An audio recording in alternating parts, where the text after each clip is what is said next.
이재영의 복귀 시도로 여자 배구계가 난리가 난 가운데 동생인 이다영의 모교훈련 퇴출 사건도 다시 도마 위에 오르고 있습니다. 당시 이다영은 한 매체와의 인터뷰에서 감사하게도 모교에서 도와줘 야간에 개인 훈련을 했다고 밝혔는데요. 그러자 쌍둥이 자매의 모교에 항의 전화가 빗발쳤습니다.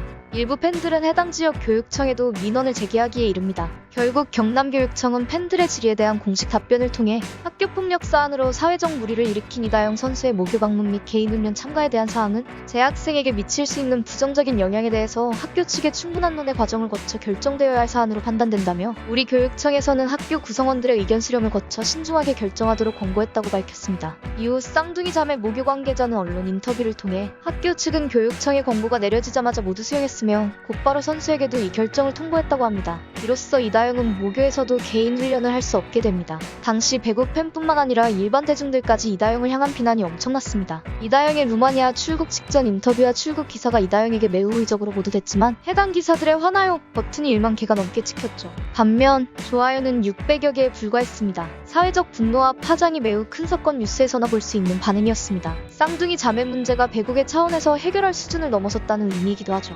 오히려 쌍둥이 자매를 향한 팬들의 비난 여론은 지난해 2월 처음 학폭 사태가 터졌을 때보다 반발 강도, 응집력, 행동력 등 모든 면에서 지금이 훨씬 강력해졌습니다. 쌍둥이 자매와 부모 입장에서는 그런 여론이 억울하다고 생각할 수도 있는데요. 그러나 돌이켜보면 누구를 탓하기에 앞서 자업자득 측면이 너무 많습니다. 쌍둥이 자매의 대응과 처신들을 돌아보면 학폭 사례 중 최악이기 때문입니다. 다필 사과문 삭제, 피해자 고소, 흥국생명구단의 선수 등록 포기와 자유신문 선수로 방출 등이 이어지며 팬들로부터 부정적 이미지가 쌓여갔는데요. 상황이 악화되자 적극 해명에 나섰지만 그것이 오히려 돌이킬 수 없는 패착이 되고 말았습니다. 이다영은 저는 칼을 들고 욕을 했을 뿐이다. 피해자들을 찌르지는 않았다고 항변합니다. 이재영도 당시에 이다영이 화가 나서 숙소에 있던 접이식 꽈도를 들고 말았죠. 그러나 휘두르지는 않았다고 거들었는데요. 이 발언으로 대중들은 더 큰 충격을 받았습니다. 결국 비난 여론으로 국내 리그에서 사실상 퇴출된 쌍둥이 자매는 해외 리그로 갈 수밖에 없었습니다. V리그에서 받았던 연봉의 10분의 1에 불과했지만 달리 방도가 없었습니다. 그런데 이번 페퍼저축은행의 이재영 접촉 사건 이후 팬들을 더욱 분노하게 만든 추가 사실이 또 드러났습니다.